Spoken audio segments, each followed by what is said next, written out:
Our story begins in a very sad and scary time for the nation of Israel.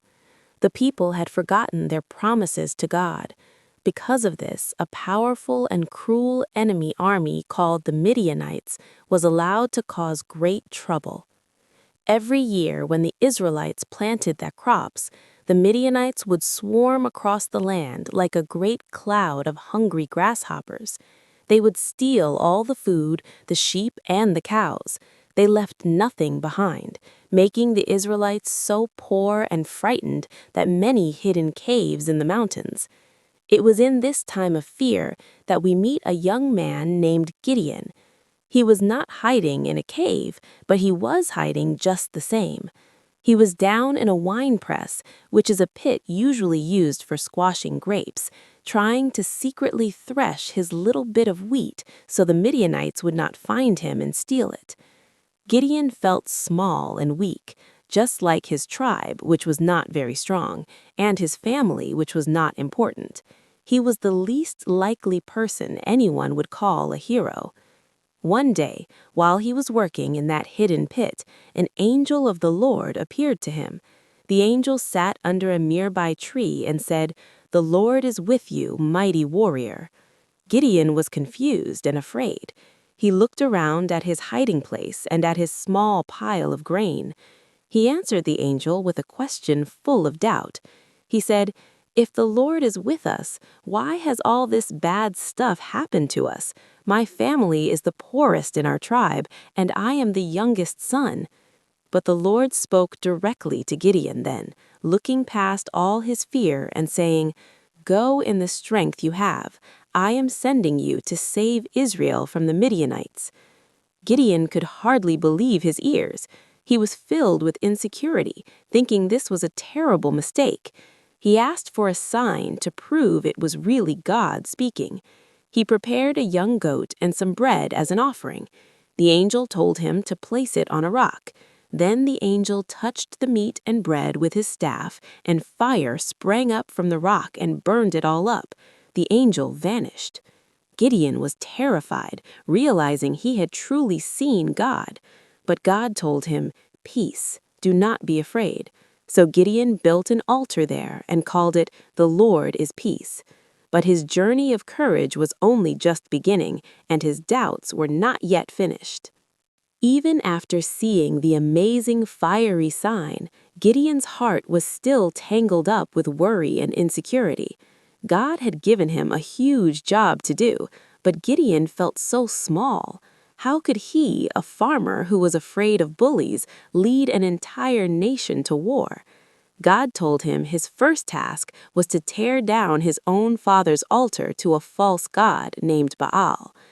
Gideon was so scared of what his family and neighbors would do that he did it at night when everyone was asleep. The next morning, the town was furious and wanted to kill him. Gideon's own father had to calm the crowd. This close call made Gideon's doubts even louder. He needed to know for sure, beyond any shadow of a doubt, that God would really use him and be with him in the scary days ahead. So Gideon did something very bold. He talked to God. He said, "Please, God, I need you to show me a sign so I can know for sure that you will save Israel by my hand, like you promised." Here is what Gideon planned.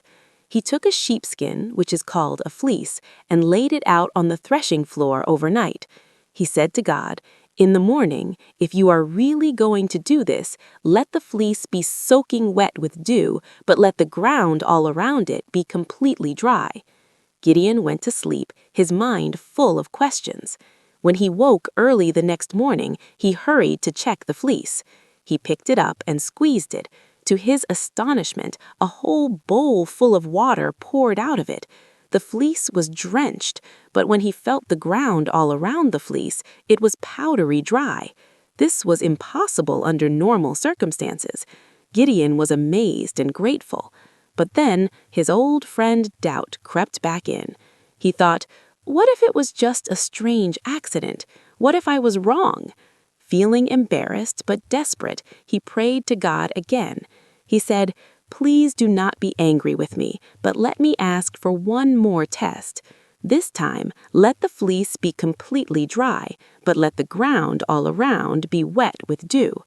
That night, God, in his great patience and kindness, did exactly what Gideon asked. In the morning, the fleece was dry as a bone, but the ground was covered in a heavy, wet dew. This was the final proof Gideon's fearful heart needed. God had not scolded him for his doubt. Instead, God had patiently provided the assurance Gideon needed to finally believe. Now, with a new courage, Gideon was ready to answer the call. Now that Gideon finally believed God was with him, he was ready to fight. He sent messengers throughout the tribes of Israel, calling for soldiers to come and face the mighty army of the Midianites. Men came from everywhere until Gideon had an army of 32,000 soldiers. It was a big army, but the enemy camp was gigantic, with more soldiers and camels than anyone could count, like sand on the seashore. Gideon must have felt a little better looking at his thousands of men. But then God spoke to him and said something very surprising. God said, "You have too many men. If Israel wins with this big army, they will think they saved themselves by their own power. I want them to know that I am the one who saves them." So God told Gideon to tell the army that anyone who was afraid could go home. 22,000 men, more than 2/3 of the army, immediately left. Gideon was now down to only 10,000 men. He must have felt his old fears returning. But God spoke again. There are still too many men. God had a special test. He told Gideon to bring the men down to the water to drink. God said to watch how they drank. Most of the men got down on their knees and put their faces in the water to drink. But 300 men were different.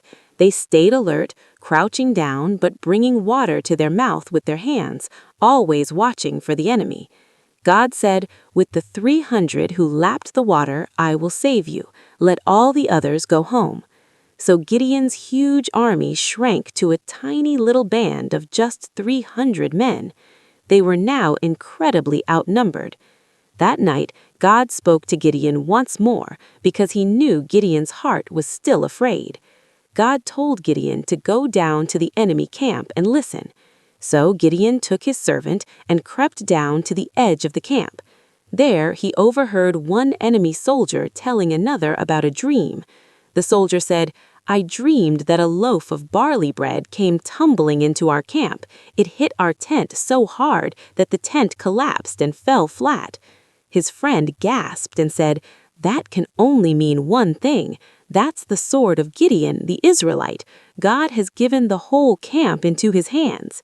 When Gideon heard his own name and the fear in the enemy's voice, all his doubt finally melted away.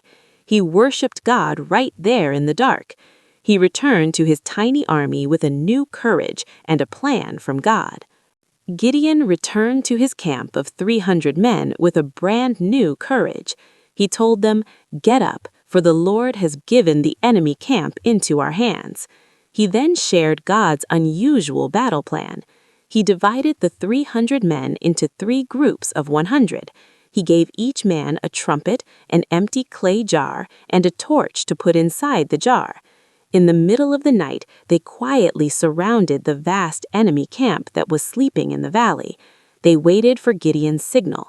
Then, at Gideon's command, they all sprang into action at once. They blew their trumpets with a great blast. They smashed their clay jars so the torches blazed bright in the darkness. And they shouted with all their might, "A sword for the Lord and for Gideon." The 300 men stood in place all around the camp, holding their blazing torches high and blowing their trumpets. They didn't even draw their swords. Inside the enemy camp, total panic erupted. The sudden noise of 300 trumpets, the crash of breaking jars, and the shouts from every direction shocked the Midianite army awake in the dark. They were so terrified and confused that in the chaos they began to fight each other, thinking their fellow soldiers were the enemy. The whole camp turned into a riot, and the mighty army began to run away. Gideon then called for the rest of the Israelite tribes to chase the fleeing enemy. They captured the enemy leaders and won a great and complete victory. The nation was saved, not by a big army, but by a small band of brave men who trusted God. The people wanted to make Gideon their king, but he refused. He said, "The Lord will rule over you."